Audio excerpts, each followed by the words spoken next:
Muy buenas tardes, querido presidente, ministro Ramón Jáuregui, autoridades, amigas y amigos todos de Casa de América. Es un placer darles la más cordial bienvenida a este acto que nos reúne hoy en torno a la presentación del proyecto NUP, que significa conexión en maya, un proyecto sobre la construcción del espacio iberoamericano, sobre su legado y su presente. En 2018, la Fundación Felipe González abrió al público el primer archivo de un expresidente en España que hoy permite el acceso a miles de documentos. Este proyecto nos resulta especialmente interesante porque en tiempos de fragmentación y ruido como el que vivimos ahora, iniciativas como esta, que nos brindan acceso a más de 10.000 páginas de correspondencia y 300 horas de documentos sonoros, representan un ejercicio fundamental de transparencia histórica y rigor democrático. Este proyecto que hoy presentamos nos permitirá entender mejor nuestro pasado común y las claves del presente de la mano de quien fuera presidente de Gobierno durante casi 15 años y bajo cuyo mandato se concibieron las cumbres iberoamericanas, se potenciaron los vínculos transatlánticos en todos los órdenes y se crea esta misma casa. Sin lugar a dudas, esta iniciativa refleja el espíritu de diálogo y cooperación que desde su fundación, durante la segunda cumbre iberoamericana en el 92, ha definido a esta casa. Cuando nos aproximamos a la 30ª Cumbre Iberoamericana, que tendrá lugar en el año 26 en Madrid, quiero reivindicar nuestro papel como un espacio para el encuentro y el intercambio de ideas y para la consolidación de nuestra comunidad iberoamericana. Hoy ese compromiso se renueva con la presentación de una innovadora cartografía documental de la Fundación Felipe González que nos invita a explorar las conexiones que han dado forma a nuestro espacio compartido. Una conexión, NUP, que se ve también afectada por la incertidumbre en el orden mundial, en un cambio muy abrupto, con un debilitamiento del multilateralismo y de los valores compartidos y que queremos reivindicar y reforzar desde España, pero también desde la Unión Europea. Para hablar de todo esto contamos hoy con Carlos Granés, ensayista y autor colombiano, entre otros de El delirio americano, con Ramón Jáuregui, exministro, eurodiputado, cuyo liderazgo en la Fundación Euroamérica y nuestra estrecha colaboración siempre en esta casa. Bienvenido, Ramón. Y, por supuesto, con el expresidente de Gobierno y protagonista hoy, don Felipe González. A todos ellos dialogarán de la mano de Rocío Martínez Sampere, directora de la Fundación Felipe González. Bienvenidos a Casa de América.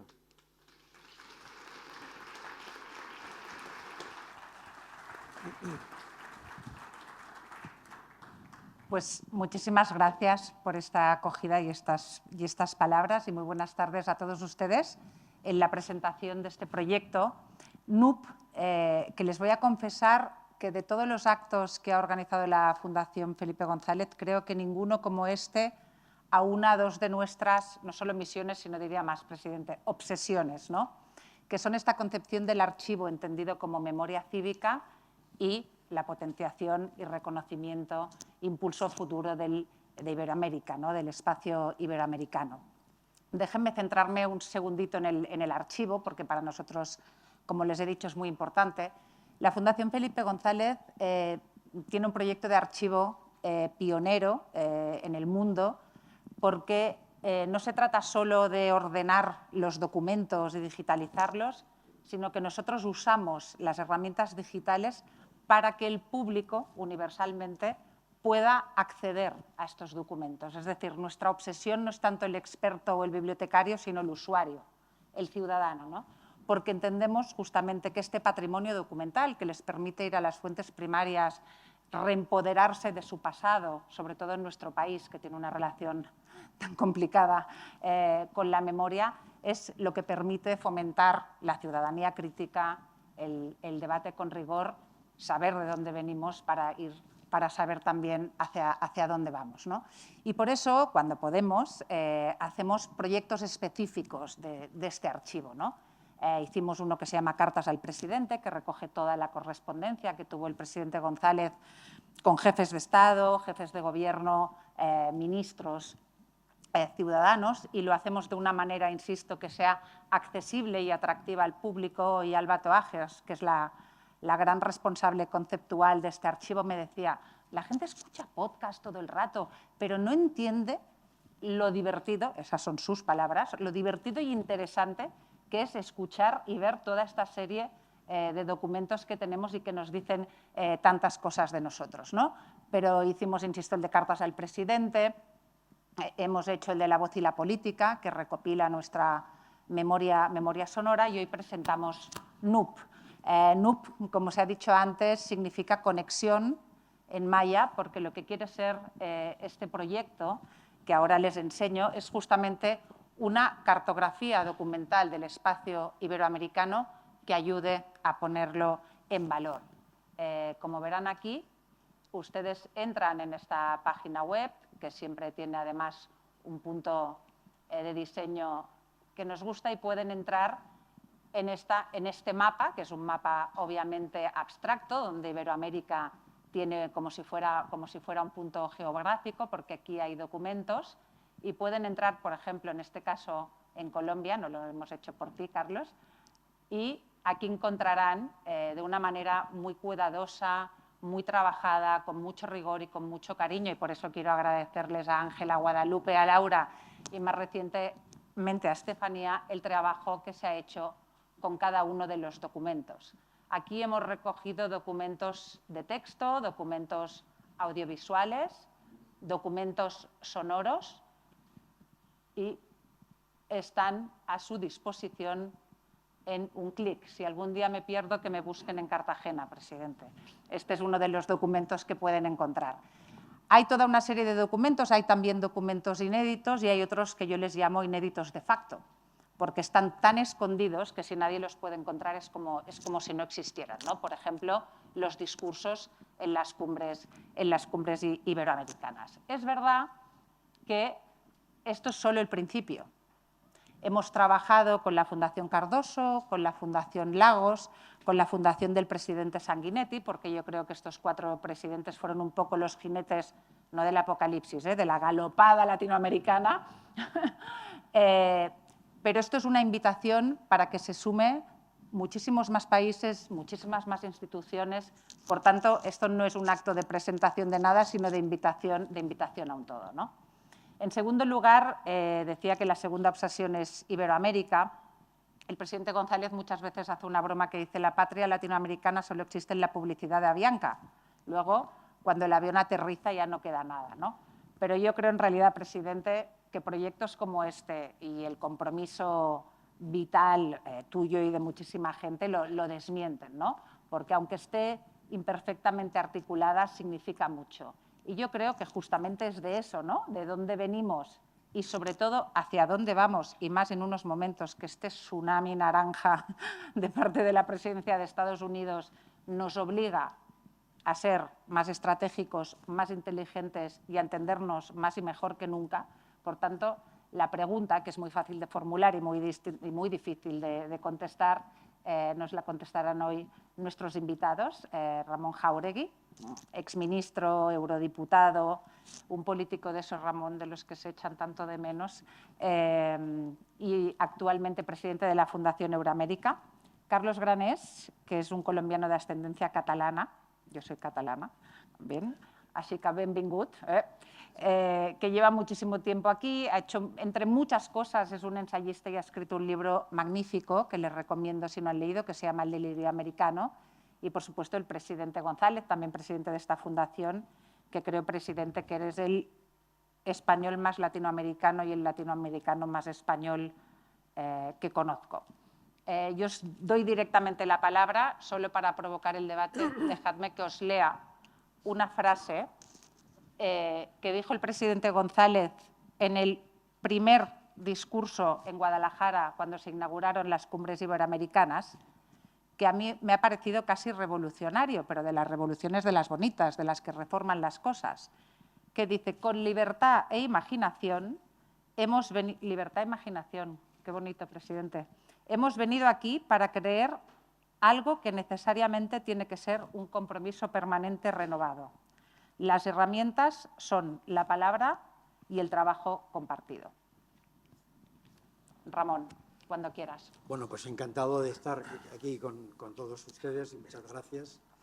Y también gracias a la Fundación, sobre todo, por darme esta oportunidad. A mí me parece, de verdad, que creo que es una iniciativa súper interesante, Yo creo mucho en la comunidad iberoamericana, que es la que nos trae aquí. No pretendo disputar al presidente, digamos, el protagonismo en eso, porque precisamente me parece importante lo que hacéis, porque nos trae un periodo histórico clave en la conexión entre España, Portugal y Europa con América Latina, a raíz de la entrada de España en la Unión Europea, que yo creo que es el presidente González el que abre las puertas de Europa a América Latina, y también, claro, con la creación de las cumbres iberoamericanas que han constituido todo un episodio histórico de relación. No sé hasta qué punto en el momento actual esa comunidad iberoamericana está más circunscrita a la retórica que a la acción política concreta, ¿no? A mí me has invitado aquí como presidente de una fundación que relaciona a Europa con América Latina, y esta es la primera consideración que me gustaría hacer a propósito de la comunidad iberoamericana. Creo que Felipe lo entenderá cuando digo que ya la comunidad iberoamericana por sí sola, con España y Portugal, no tiene una proyección suficiente en este mundo tan brutalmente en cambio, ¿no? Entonces, yo creo que es imprescindible acompañar a la comunidad iberoamericana de Europa. Ya no podemos proyectarnos como tal comunidad iberoamericana por mucha cultura común, por mucha historia común, por muchos valores comunes que tenemos, ciertamente, sin incorporar la importancia de la Unión Europea a ese proyecto. Porque si miramos al futuro, si tratamos de pasar de la retórica a la acción, como me gusta decir a mí, claro, es muy necesario incorporar los elementos sobre los que se fragua esta comunidad, ¿no? Y esto necesita cosas concretas, ¿no? Entonces, hay 4 grandes niveles en los que me gustaría situar nuestro debate actual en la relación de la comunidad iberoamericana. Uno es el humano, ¿no? Es muy sencillo de decir, lo decimos muchas veces. Hay aproximadamente 6 millones de europeos viviendo en América Latina, casi la mitad españoles. Hay 7 millones de latinoamericanos viviendo en Europa, pueden ser 10 dentro de poco tiempo, si lo hacemos bien. Y esa realidad humana necesita políticas. Y todos los días vemos, por ejemplo, los problemas para homologar títulos de los médicos colombianos, pongamos por caso, que vienen a nuestros ambulatorios, y tenemos problemas de titulación, de homologación. Hay problemas de visados con los ecuatorianos que no pueden llegar sin pedir un visado a Europa, y así podríamos establecer un montón de problemas que esa comunidad humana reclama. Eso es comunidad, eso es política, aplicada concretamente a problemas concretos, ¿no? El plano humano. El segundo plano es el plano económico.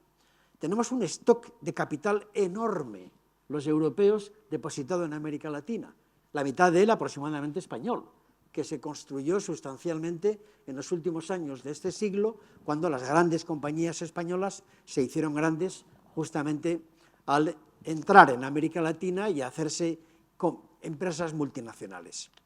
Pero hay que proteger ese capital, hay que fortalecer esa relación económica. Es una relación económica potentísima que tenemos entre europeos y latinoamericanos, que queremos reforzar, por ejemplo, ahora, y ya hablo de cosas concretas, con el famoso Global Gateway, que es todo un plan de inversiones europeo en América Latina. Por eso insisto en la conexión europea con la comunidad iberoamericana, porque la comunidad iberoamericana se puede proyectar solo si va acompañada de esta dimensión europea, ¿no? Entonces, ese es un segundo nivel súper importante. Un tercero es que no se puede contemplar las transiciones ecológica y digital que van a configurar este siglo XXI sin América Latina. No podemos hacerlo. Felipe decía al entrar por aquí, es que ahora tenemos que fortalecer esa relación. Bueno, justamente pensando en esas dos claves, en la idea de una comunidad de intereses contra el cambio climático, hay que pensar en América Latina por su biodiversidad, por la Amazonía, por el agua, por su capacidad de energía renovable, 1000 cosas, ¿no? Es imprescindible. Y lo mismo, si queremos una digitalización ética en la que la digitalización responda a aspiraciones humanas, a regulaciones que pretendemos en defensa de los derechos ciudadanos, etcétera, hay que intentar aumentar la masa crítica con los latinoamericanos en la proyección europea de ese proyecto, ¿no? Y termino con un cuarto elemento que también es importantísimo, y es que en esta dimensión, digamos, geopolítica en la que está el mundo totalmente desordenada, es muy difícil que América Latina encuentre un amigo mejor, y al revés, a la recíproca. Es muy difícil que Europa encuentre un socio, un partner más compatible con sus valores, con sus aspiraciones de orden regulado, de multilateralismo, de combate al cambio climático, a todas las grandes causas de la humanidad, que no sean entre América Latina y Europa. De manera que estamos obligados a ir juntos. Pero ¿qué nos pasa? Y con esto termino, ¿no? Bueno, pues que fallan muchas cosas, porque realmente sobre una base tan elemental, tan urgente de convergencias entre Europa y América Latina, nos encontramos con una América Latina fracturada, totalmente fracturada. Es decir, tú no puedes contemplar a América Latina en este momento como un todo, porque México mira al norte, Brasil mira a los BRICS o a qué sé yo, o a su propio país, no hay una comunidad como la hubo franco-alemana en Europa para construir comunidad, no la hay. No quiero decir las diferencias políticas entre Nicaragua y El Salvador, en Centroamérica, y así podría seguir con otros países. No hay unidad de mercado, entonces no hay diálogo político con América Latina, porque América Latina no tiene una voz que armonice sus posiciones. En la última cumbre que hubo en Bruselas de UECELAC en julio del 2023, uno de los grandes acuerdos fue: hay que reanudar el diálogo político Europa-América Latina, pero no se ha reanudado. ¿Por qué? Porque no hay con quién hablar. La única relación es bilateral, es país a país o es regional, ¿no? Y luego también porque Europa mira al este. Europa no está mirando a América Latina. Y aunque las razones que hemos explicado antes, que yo he explicado sobre la urgencia de reanudar esta relación, son muy evidentes, desgraciadamente Europa no está mirando ahí. Europa está, como todos sabemos, mirando al este.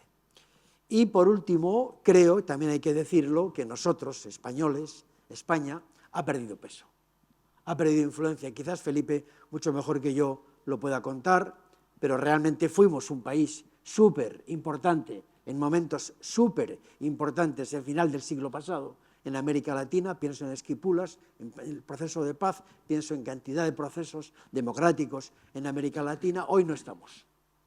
Y creo que esta es digamos, un reproche que tenemos que hacernos, porque sin duda esas cuatro grandes bases que reclaman una relación mucho más intensa, reclaman que tengamos que hacer cosas. Y dicho prácticamente de manera ya final, pienso, por ejemplo, en que la cumbre que tenemos en Colombia en el mes de noviembre, UECELAC, Unión Europea, América Latina, la cumbre de Madrid del año 2026 de SEGIP, la que será la número 30, después de la que empezó en Guadalajara en el 91, es importantísima. Las dos cumbres son claves.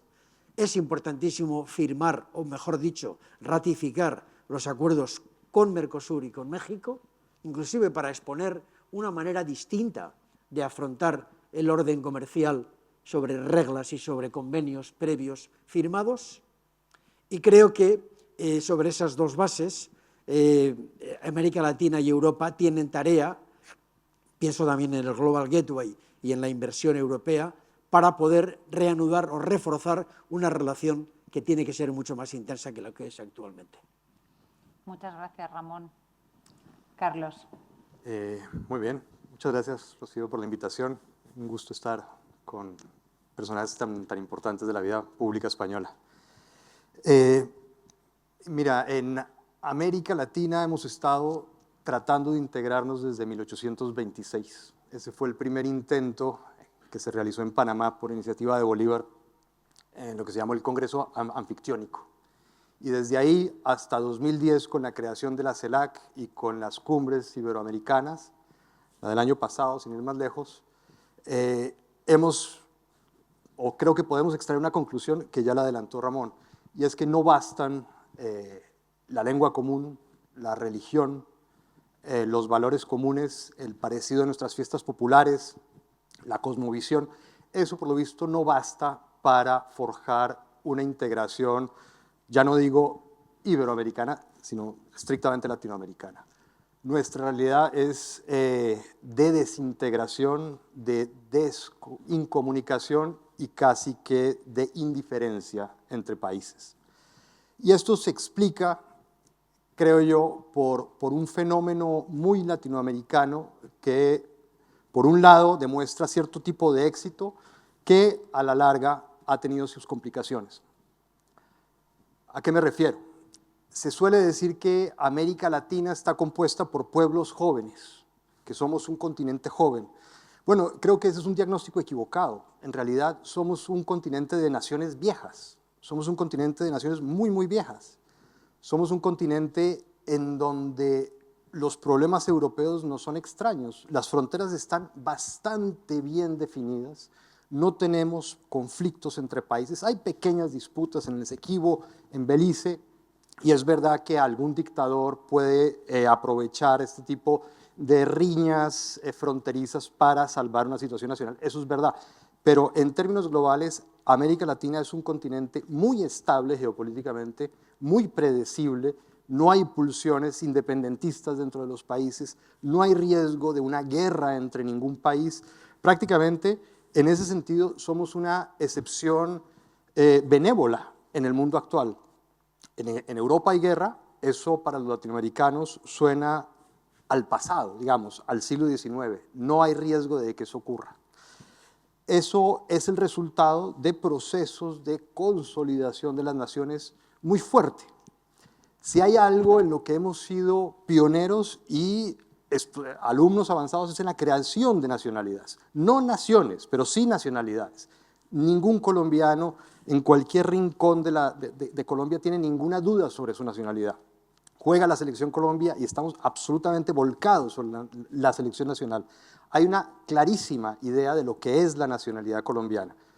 Mucha gente te dirá que no hay relato de nación y que falta relato de nación. Es falso, puede que no les guste el relato de nación que existe, pero hay claramente relatos nacionales en toda América Latina, tanto así que desde 1845, cuando Sarmiento publicó Facundo, hasta 1950, cuando Octavio Paz publicó El laberinto de la soledad, nuestro tema obsesivo ha sido la indagación nacional. Es el género por excelencia de América Latina, el ensayo de indagación nacional.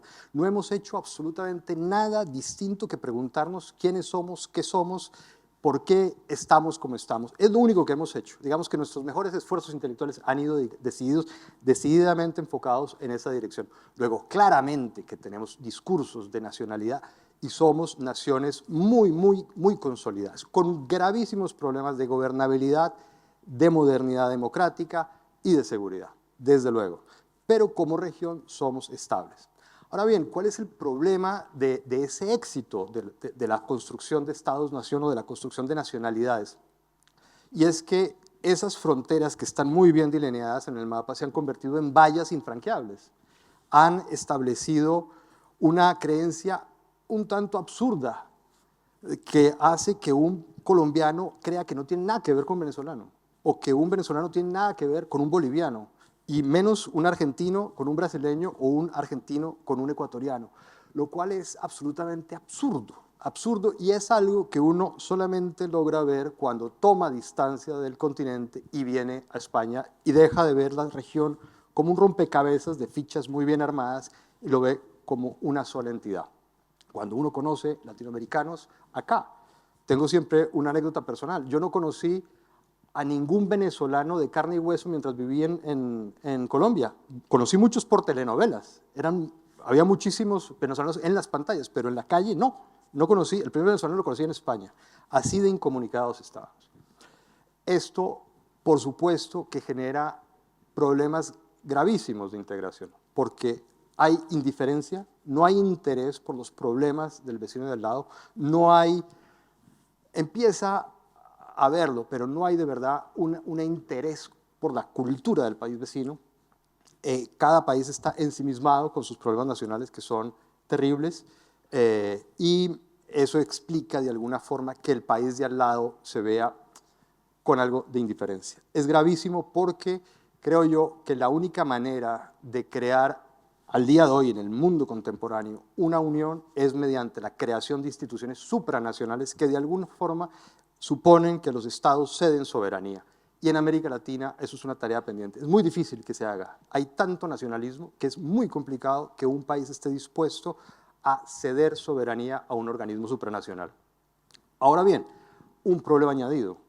Hoy en día no hay instituciones más atacadas que los organismos supranacionales, ¿no? Las nuevas corrientes, lo que se llama una nueva derecha, se está especializando en atacar estos organismos por ser instituciones artificiales donde los tecnócratas meten su ideología woke y pervierten la sociedad. ¿Cómo entonces ahora hacer una en América Latina con este clima?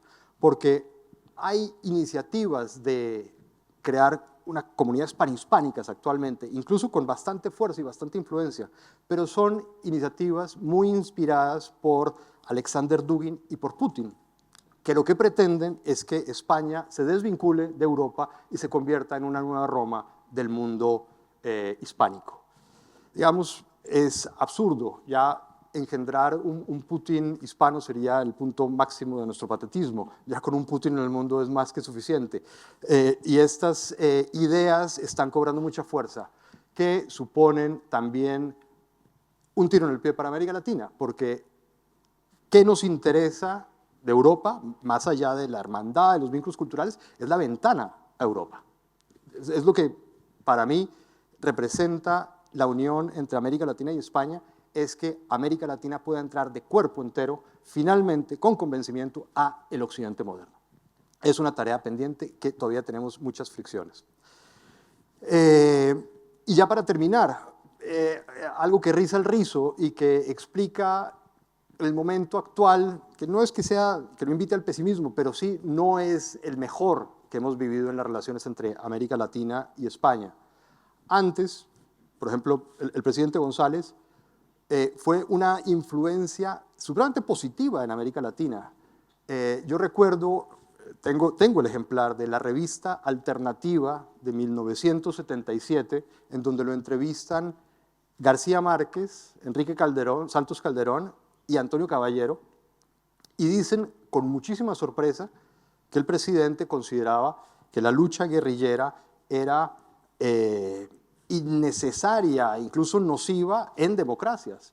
Eso para la izquierda latinoamericana era toda una revelación, porque la izquierda latinoamericana no era democrática y no creía en la posibilidad de acceder al poder por medios que no fueran la revolución violenta. Y el titular decía, un socialista serio a la izquierda le convendría estudiarlo. Creo que no le hicieron mucho caso, pero digamos, habla de la influencia positiva que ejercía España en América Latina. ¿Qué pasa hoy? Todo lo contrario. Van los españoles a aprender los peores vicios de la política latinoamericana y les está exportando a España con un lamentable buen éxito. Es un lose-lose, digamos, en vez de que la influencia de la modernidad europea llegara a América Latina a través de España, está ocurriendo lo contrario. Cierto pensamiento muy reaccionario, muy nacional populista, que en realidad es viejísimo, se vende como una novedad, pero es viejísimo, está impregnando la política española y europea en general. Es realmente lamentable eso. Por eso celebro esta iniciativa, celebro que se vuelva a intentar vincular los aspectos positivos de la política, del pensamiento, de la cultura española en América Latina para que nos pensemos como parte del occidente moderno y podamos ingresar todos fortalecidos en este panorama complicado a esa región, a ese concepto, ¿no? A esa abstracción. Muchas gracias, Carlos.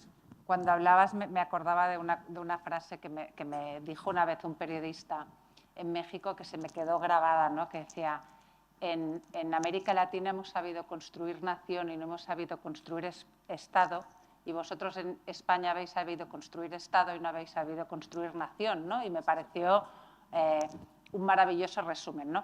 Y volveremos, porque lo de la integración me lo tendrás que explicar mejor, porque yo te aseguro que las rivalidades entre España y la pérfida Albión, que le llamábamos, o entre Italia, Alemania, Francia, han sido enormes. La diferencia es que hubo una guerra.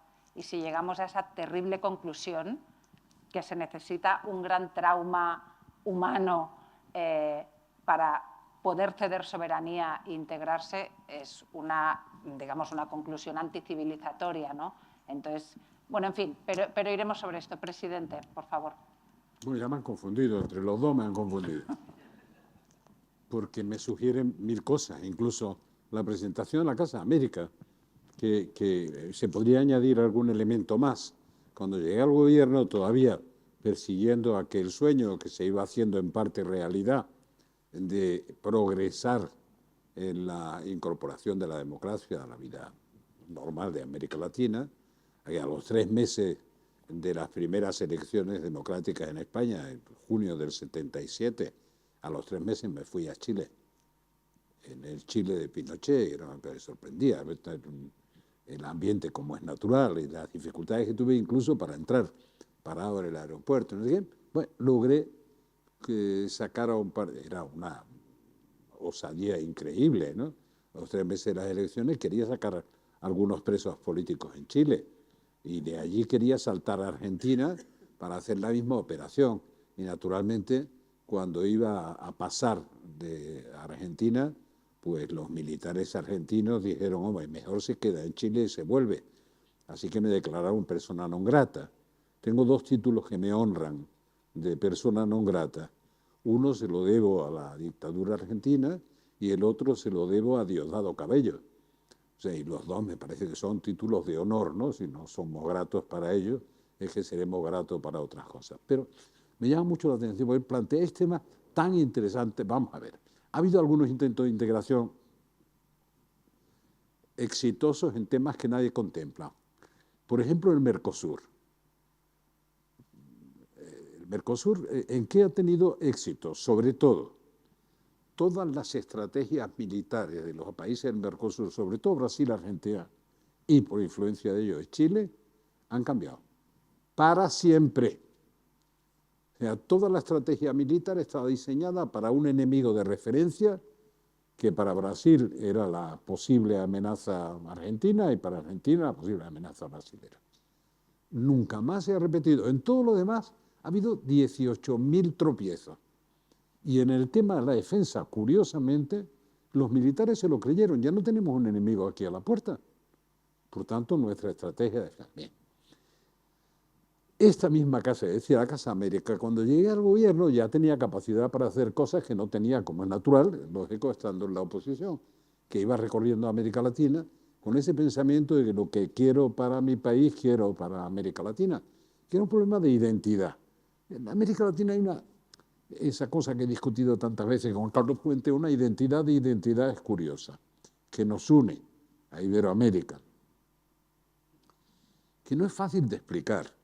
Carlos Fuentes luchó toda su vida por explicar, empezando por Chile además, por explicar la identidad de identidades que éramos, ¿no? Y se remonta desde los tiempos de Roma, si quiere, pasando por la influencia árabe, no sé cuánto, no sé qué tal. Y en algunas conversaciones que teníamos, hablando del problema de la identidad, digo, mira, no te canses, el problema de la identidad es prácticamente imposible de describir, salvo que se encuentre con este que hizo Santa Evita, ¿no? que estábamos con el argentino hablando y le decía a Carlos Fuentes, mira, Carlos, nosotros sí tenemos claro de dónde venimos, tú estás buscando de dónde venimos hace un montón de tiempo, pero nosotros sabemos que venimos de los barcos, eso lo tenemos clarísimo. Tú vienes, yo qué sé, de los romanos, los indígenas, los no sé cuántos, nosotros de los barcos. Y yo se lo he explicado de otra manera, digo, lo de la identidad es un problema muy raro, porque nosotros que pertenecemos a Comunidad Europea, después Unión Europea, pues, y estuve en el proceso europeo en la década que llamaron de la galopada europea, yo si hablaba con un alemán, por amigo que fuera, como pasaba con Helmut Kohl o con Willy Brandt, tenía absoluta conciencia de la diferencia identitaria entre un alemán y un español. Eso pasa mucho más en Europa que en América Latina. Pero si Helmut Kohl y yo hablábamos con un japonés, cosa que ocurría con frecuencia en las reuniones internacionales, pues yo tenía conciencia de que dos europeos estábamos hablando con un japonés y había una marca diferencial identitaria que uno no la razona ni la piensa, pero si hablábamos, Helmut Kohl y yo, por ejemplo, con un dirigente latinoamericano, yo era un latinoamericano hablando con un alemán, o una identidad iberoamericana hablando con identitariamente, pero no es por elección, simplemente es un sentimiento de pertenencia que no sabe ni debe perder demasiado tiempo en explicarlo, salvo para identificarte a ti mismo. Porque estábamos hablando del lenguaje maya, acabamos de venir de Palenque, y bueno, no solo de un país a otro en América Latina, que me reclamaba con perdón Chávez. Me decía, bueno, yo estoy seguro de que tenemos que ir a ver a Fidel, decía él. Digo, yo ya con Fidel he discutido todo lo que tenía que discutir, ya es perder el tiempo, hace tantos años ya. Bueno, pero yo estoy convencido de que hay dos personas que conocen a América Latina mejor que nadie. Tú porque la has recorrido de todas partes para todas partes, y Fidel Castro porque lo que ha recorrido no es mucho, pero dice que la estudia muy bien, cosa que era verdad. Sabía cuántos garbanzos se producían en Zamora, lo cual sorprendía a todo el mundo en España, pero una cosa fácil para sorprender a los demás, porque te dan un dato de cuántos garbanzos se producen en Zamora. Y bueno, este tipo lo sabe todo de nosotros, y lo que sabe es el dato que le han dado. Pero bueno, en todo caso, Casa de América, ¿qué se me ocurrió? Y es una explicación que no quiero que se olvide. Se me ocurrió que ya estando en el gobierno, esta debería ser la Casa de América, no la Casa de España como el Instituto Cervantes, desde el Instituto de esta casa debería ser la posibilidad de expresarse de todos aquellos que, sobre todo, no pueden expresarse en su propio país por la presencia de regresiones democráticas, de dictaduras o de tiranías. Y aquí se podían expresar desde el punto de vista cultural, desde el punto de vista político, etcétera, porque esta era una casa de todos. Igual que el Instituto Cervantes pretendía que fuera de todos, que no fuera un invento español para saber qué influencia teníamos. Bien, entonces regreso. No vamos a tener muchas oportunidades, pero como diría en mi pueblo, la fuerza ahorcan. Si en este momento no somos capaces de aproximarnos a América Latina y entendernos, recuperando una falta de presencia que yo no me explico. Realmente, yo no he dejado de estar presente nunca en América Latina, por eso citaba antes esa manía de Chávez de que habláramos con Fidel Castro de América Latina. Bueno, si no es en este momento, no volverá a haber momento, pero es porque aprietan las circunstancias. Entonces, ¿cómo ve a América Latina a Trump? ¿O cómo ve a Europa? ¿O cómo ve al mundo? Como el matón del patio de colegio, claro. Y además no va a reconocer nunca ni que se ha equivocado ni que pierde, aunque pierda. Y eso lo pienso ahora por las circunstancias que estamos viviendo. Pues siento decir que no. Yo ocupé la cátedra esta en la Universidad de Sao Paulo en el año 16, después de que lo hubiera hecho Ricardo Lagos, y lo hubiera hecho Nélida Piñón, y lo hubiera hecho Iglesias. Ocupé esa cátedra que trataba de analizar el derecho internacional en el año 2016, en el año del impeachment de Dilma Rousseff, que era un espectáculo en una universidad muy tensa, la de Sao Paulo, muy movida, muy agitada, y en un parlamento que estaba discutiendo del impeachment, pero no ni una sola vez discutió de las razones por las que lo hacían, porque en realidad no había razones. Había habido una modificación presupuestaria y por eso la echaron, pero no dieron ni una sola vez esa razón. Pues apelaban a no sé qué convicciones religiosas, no sé cuánto, no sé qué, total. Ahí estaba, ese año yendo y viniendo a la Universidad de Sao Paulo. Y acabamos. Y hicimos un libro que se publicó inmediatamente después, era ya en el trabajo de 2016, Crisis de gobernanza de la democracia representativa. Y Aguilar me decía, que lo he citado antes de entrar aquí, me decía, bueno, tú sabes que esto es un libro de estudio, de análisis, de debate político, bueno. Pero para vender al gran público, crisis de gobernanza, la democracia representativa, pues no sé, habría que buscar un título más atractivo. Digo, ¿y qué título sugiere? Dice, ¿quién manda aquí? Como pregunta. Que es una buena definición. ¿Quién es, perdón, el puto amo? Que diría Óscar Puente. ¿Quién es el puto amo aquí? O que preguntaría Trump, o que preguntaría Putin, que lo sabe mejor que nadie. Pues no depende de que haya gente que lo vote. O Xi Jinping, o cualquiera de ellos, ¿no? ¿Quién manda aquí?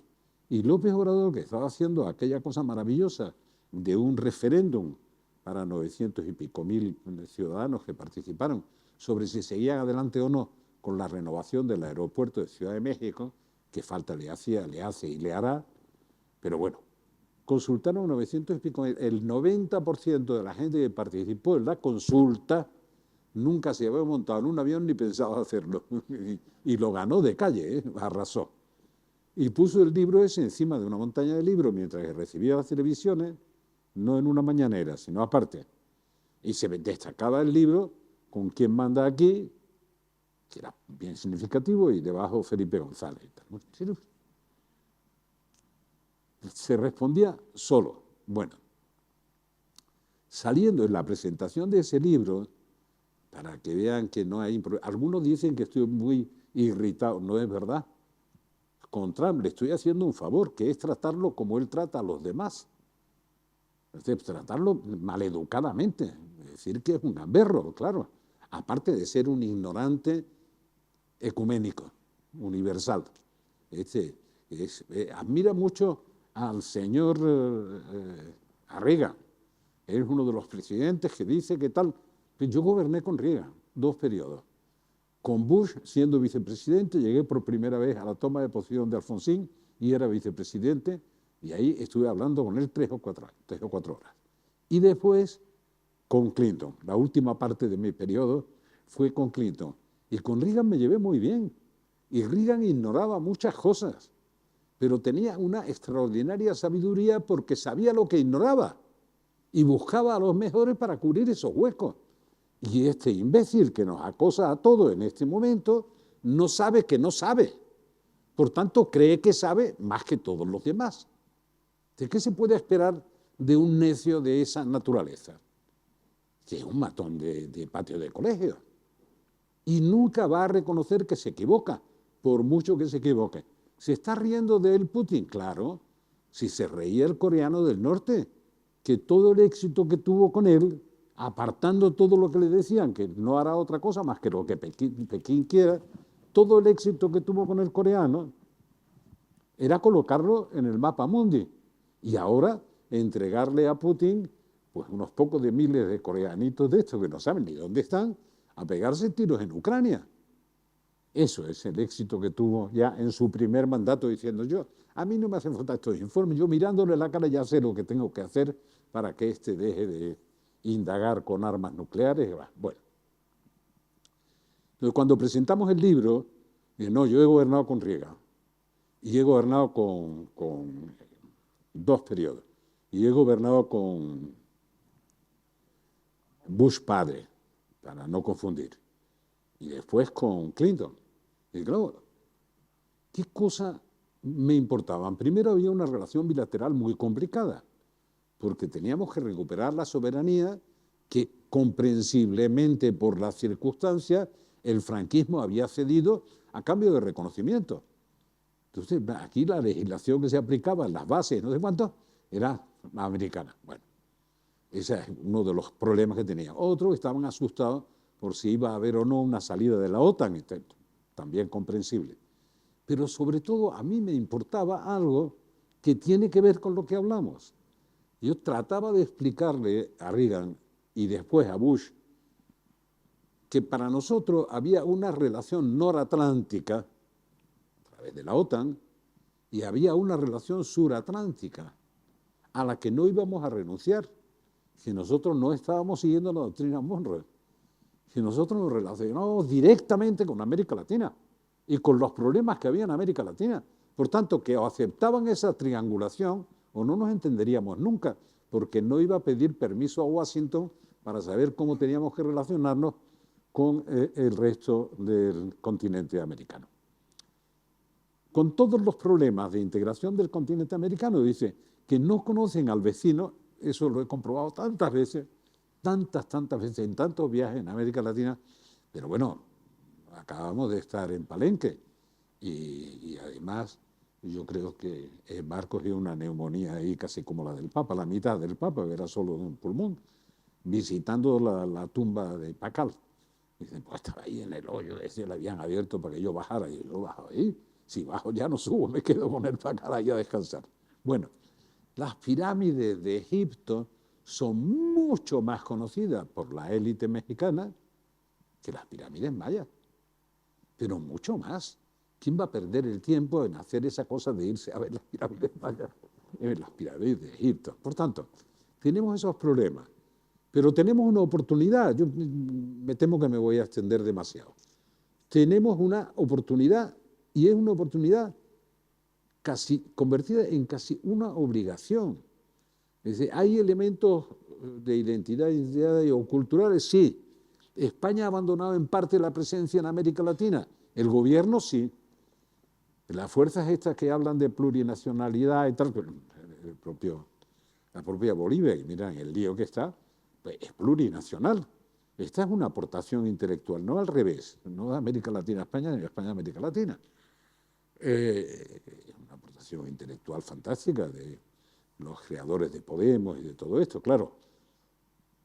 A cualquiera de ellos le hablas de plurinacionalidad, pero a nadie acepta que eso se interprete como una tentación de independizarse o de separarse. Eso que no se lo toquen, es para manejarse como se pueda. Pero hay una definición bonita que cuadra con lo que estáis diciendo de preocupación sobre cómo pasó y cómo discutió esa cita que hace de una entrevista en la que yo hablaba de que no era por las botas, sino por los votos, por lo que había era conquistar el poder. Y hay un buen amigo que fue ministro de Exteriores del Frente Amplio en el gobierno anterior al último, que me decía, oye, mira, un día que estaba visitando aquello, tenemos que hablar, porque ya hemos aprendido que se pueden ganar elecciones por los votos, ya no tiene que ser inevitablemente por las botas. El problema es que ahora que sabemos que se pueden ganar elecciones por los votos, tenemos que saber qué se hace cuando se gana. Dice, y de eso queremos hablar. ¿Cómo se gobierna? Se tienen los votos. Ya no son necesarias las pistolas. Pero ahora tenemos que saber qué hacemos con el poder. Bueno, entonces, en la integración latinoamericana ha habido algunos avances, por ejemplo, el Mercosur. Yo no estoy hablando, porque no se les explica bien, y es verdad que el debate tiene que ser muy intenso, muy permanente, porque en Europa hay los mismos problemas con Hungría, imagínate, ¿no? Pero los mismos polacos, cuando Polonia se integra en la Unión Europea, y además con el Papa Wojtyła, polaco también, pues pensaron que la Unión Europea entraba en Polonia, no Polonia en la Unión Europea. Tenía esa visión, y aparte de que tenía un estrabismo funcional, de que habían sufrido mucho durante mucho tiempo, y tenían que mirar al mismo tiempo, sin que les diera tiempo a mover la cabeza, a Rusia y a Alemania. Y como por eso desarrollaron ese estrabismo funcional. Y ya no querían ceder el poder. Van entendiendo poco a poco, en España se comprendió muy pronto, a pesar de nuestro aislamiento, que tú cedes soberanía para compartirla, no cedes soberanía para que la administren otros. Así que cuando se ponen excesivamente burocráticos en Bruselas, irritan a la gente, o no comprenden la irritación de alguna gente por el exceso de burocracia, el exceso no en número, sino en comportamiento. Si tuviera, la Unión Europea es un techo de cristal, sabe todo, absolutamente todo. Si tienes a un intérprete o a un traductor de siglas Si no tienes un traductor de siglas, te pierdes completamente porque el lenguaje es un lenguaje completamente inextricable para el ciudadano normal. Por tanto, vamos a ver, no vamos a tener mayor obligación, no mayor oportunidad, mayor obligación de entendernos que ahora. Ahora, ¿está mejor o peor que cuando hicimos la cumbre del 91 a América Latina? En el 91 empezaba a estar bastante mejor, porque se empezaron a recuperar todos los sistemas democráticos y acá en las dictaduras. ¿Qué no se entendió en América Latina? Yo lo viví en España y no me voy a oír. ¿Qué no se entendió? Que la democracia, obviamente no garantiza el buen gobierno, lo he dicho muchas veces, lo único que garantiza es que podemos echar al que no nos gusta. Mientras que la no democracia es que nos tenemos que aguantar con el tirano, nos tenemos que aguantar con él. ¿Es posible que haya un buen funcionamiento institucional en procesos de integración entre sistemas autocráticos, dictatoriales o tiránicos como el de Venezuela o el de Nicaragua y tal, y los otros pues no? Porque por definición no respetan las reglas de juego, ni siquiera las propias. Y me da exactamente igual que sean de izquierda o de derecha o proclamen banderas de izquierda o de derecha.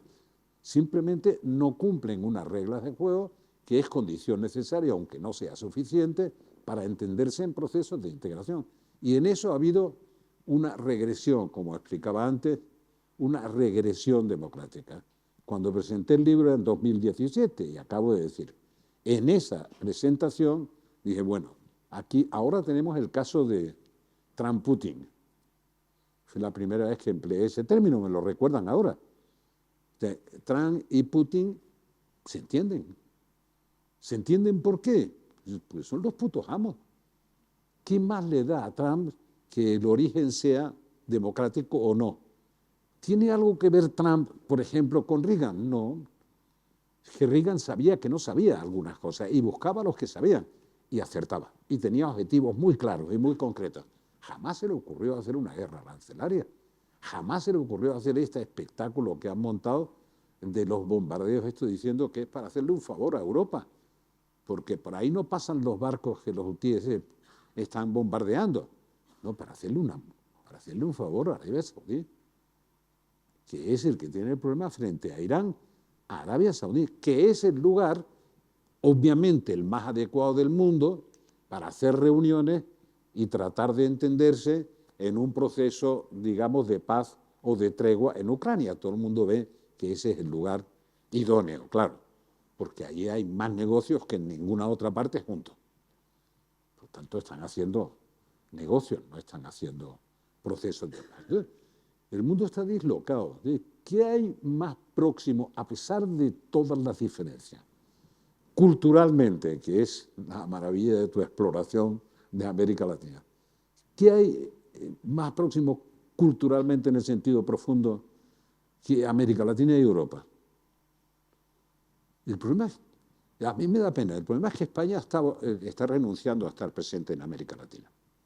O sea, vamos con la Unión Europea en el análisis más o menos crítico de lo que está pasando en Venezuela. No, ahí lo que diga Europa. Ahí tenemos que ir con los europeos. Pero en el conflicto israelo-palestino vamos con nuestra cuenta. Dice, ¿no quiere volver a explicar otra vez? Porque es que antes lo que ocurría es que cuando había un problema en cualquier país latinoamericano, en Europa preguntaban qué opinábamos. Claro. Lo que digan ustedes ahora. Ahora no es que opinemos. ¿Qué opinamos sobre Venezuela? Ni quiero contaros lo que opinamos en las discusiones del Parlamento Europeo. O sobre Nicaragua. Bueno, yo fui la primera persona que llegó a Nicaragua después de la caída de Somoza. La primera persona de fuera.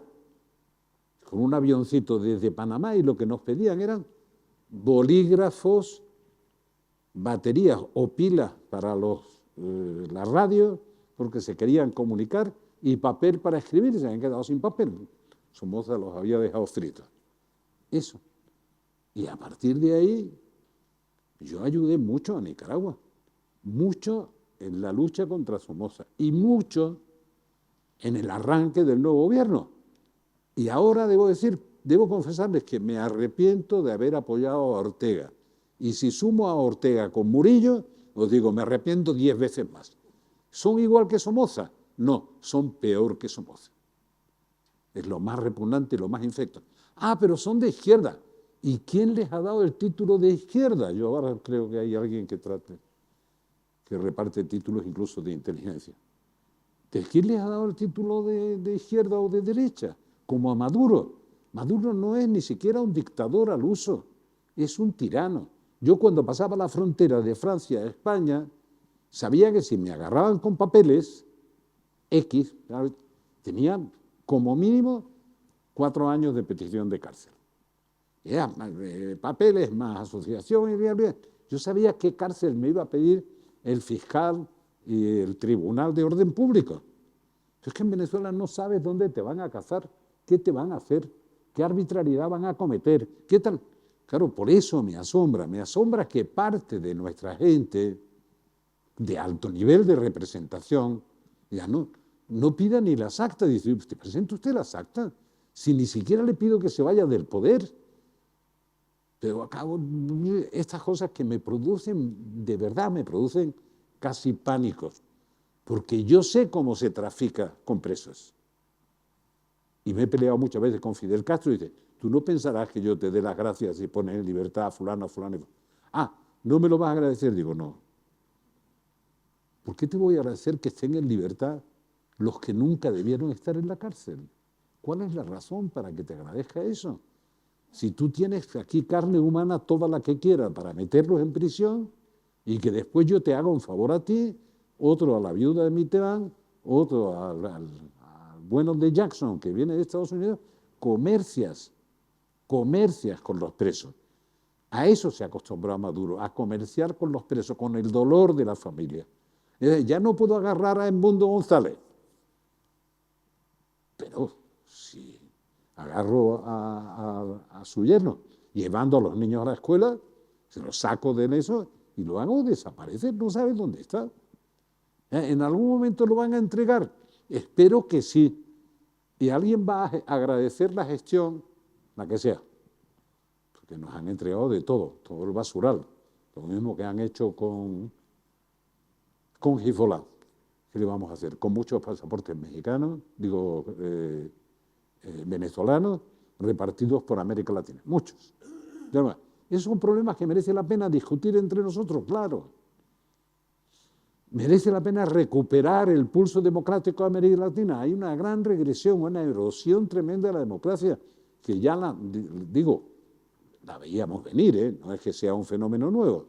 Por eso he hablado de 2017 y la presentación de ese libro. Pero bueno, lo menos que se puede exigir de alguien que tenga convicción en la democracia es que a la vez le exija a Maduro que presente las actas, sino que le niegue la legitimidad.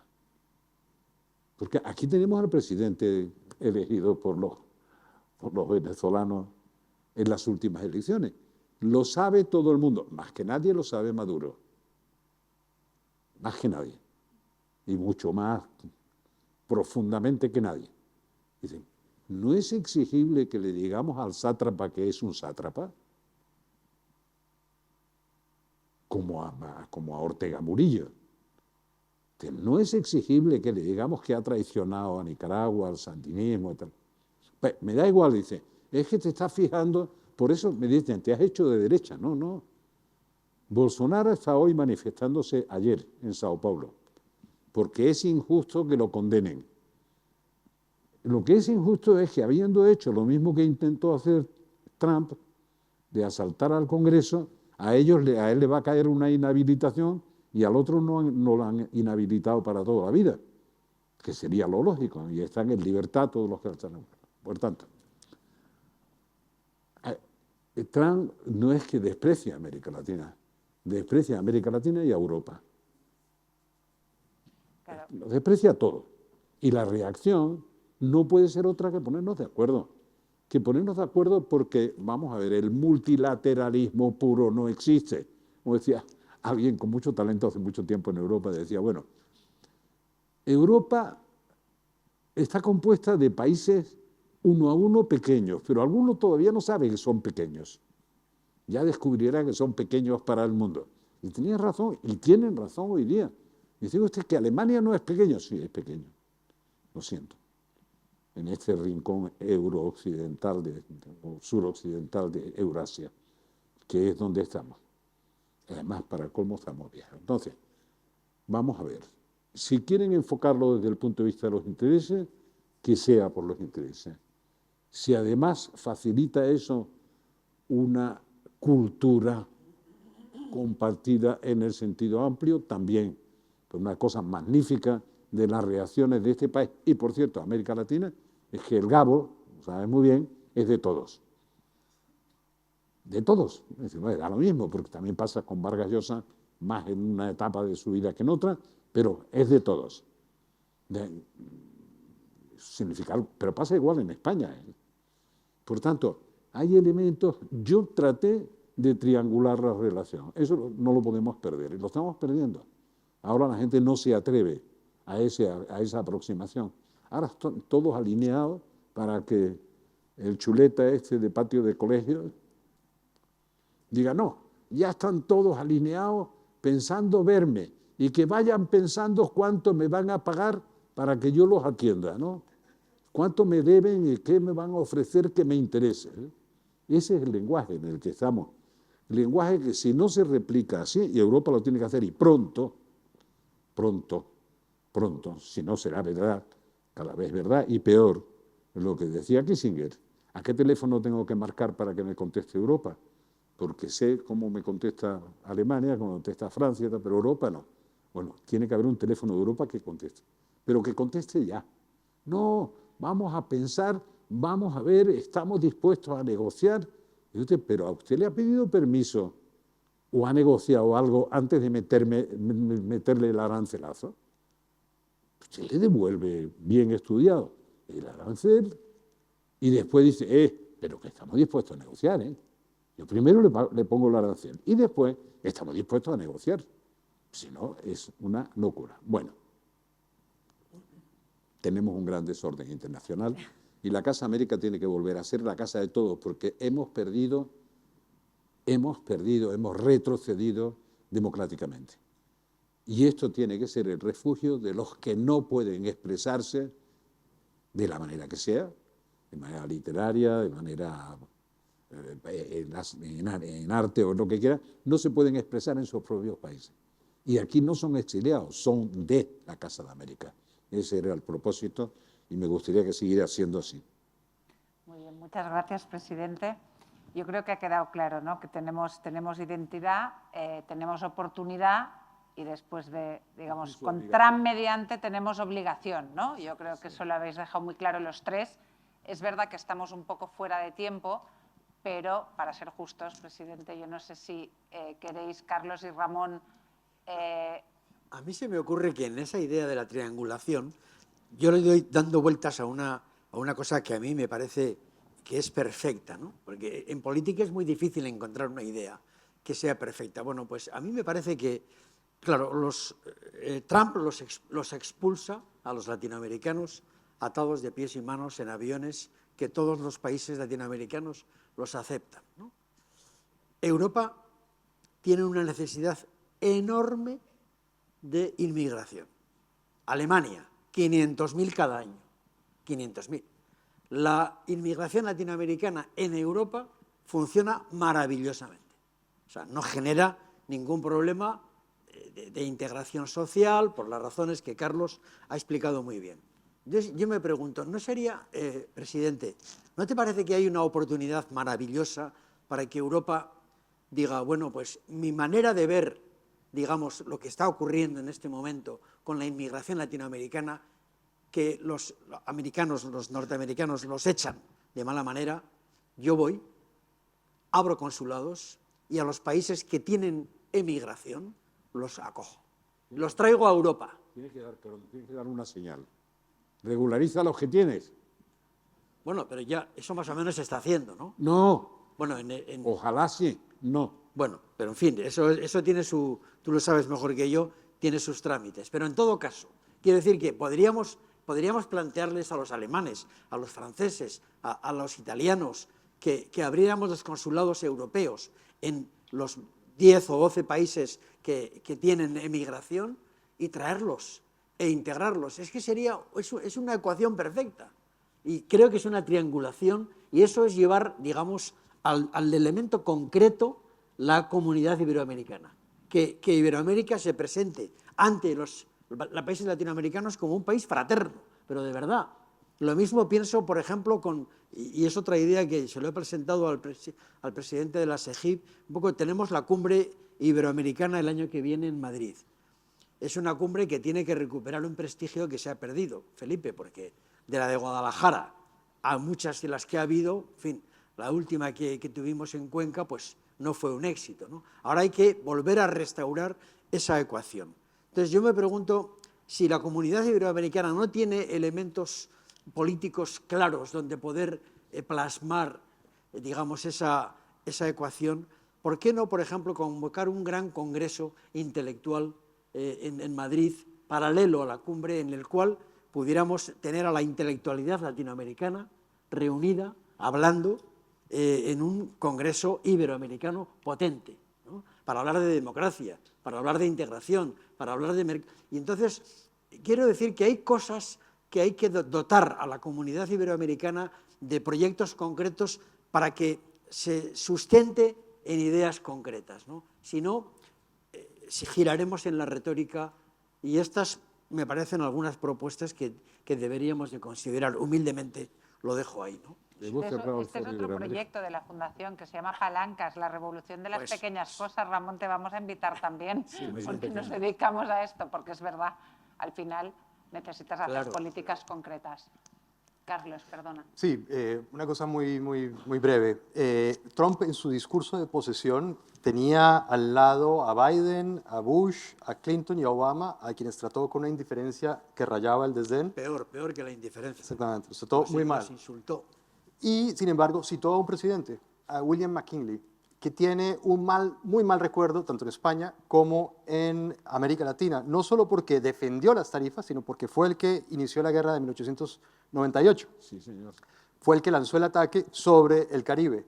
Y esto ha revivido esa imagen o esa criatura político-literaria que es la de Calibán, es decir, el gringo que odia a lo latino, que desprecia a lo latino y que lo considera simplemente un territorio donde puede hacer y deshacer a su antojo.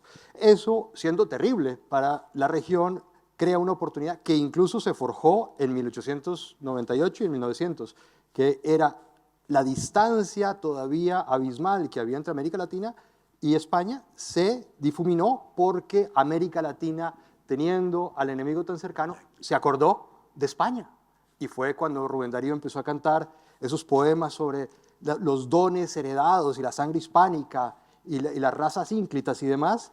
Y además fue Rubén Darío uno de los que vino acá y empezó a tener influencia cultural en España. Absolutamente. Digamos, los lazos culturales se reavivaron entre España y América Latina de una forma como no había ocurrido en todo el siglo XIX, gracias a ese trauma mutuo, compartido. Bueno, estamos en vísperas de que pueda repetirse algo parecido, ¿no? Trump ha hablado del Canal de Panamá y uno ya empieza a temer que hay que tomárselo en serio, ¿no? Entonces podemos esperar un cierto distanciamiento hacia Estados Unidos que España debería aprovechar porque es un momento único. Bueno, ojalá sirva no para que despreciemos del todo a Estados Unidos, que fue lo que ocurrió en ese momento, y para que renunciáramos a todo lo yanqui, incluida la democracia, y que fue un grandísimo error de nuestros intelectuales, que despreciaron a América Latina en general y empezaron a buscar sistemas de gobierno no democráticos, fue un grave error, pero los lazos culturales que se establecieron con España fueron fructíferos. Mira, cada vez que eso ocurre, cada vez que España y América Latina se encuentran, hay un avance modernizador interesantísimo. Yo aprecio más a Estados Unidos que a cualquiera. A Estados Unidos. A Trump no nos ha quedado claro. A Trump. No, yo tampoco, por favor. Es que, de verdad, no se me entiende cuando digo es un necio. Sí, en el sentido, creo. En el sentido romano del término. Necio. No conoce. Pero bueno, como hay varios tipos de necios, el que no conoce que es el pobre imbécil del pueblo, pues si no tiene poder, no hace daño a nadie, pobrecito, hay que cuidarlo, hay que... Bueno. Pero cuando tiene poder, arruina un pueblo. Esto es lo que pasa, pero Estados Unidos... Bueno, vamos a ver, prefiero 1000 veces Estados Unidos que la dictadura de Putin o la de Xi Jinping. Lo dejo claro, ¿verdad? Clarísimo. A pesar de que hayan elegido a ese necio. ¿Qué le vamos a hacer? Espero que cuando acaben los 4 años no quiera continuar. Pero vamos a quedarnos No estoy bromeando. con la nota positiva de la oportunidad, la necesidad y la obligación, o volviendo a decir esta frase del 91, ¿no? Libertad, imaginación y trabajo, porque sin trabajo las cosas no pasan. Muchas gracias a ustedes por venir. Gracias.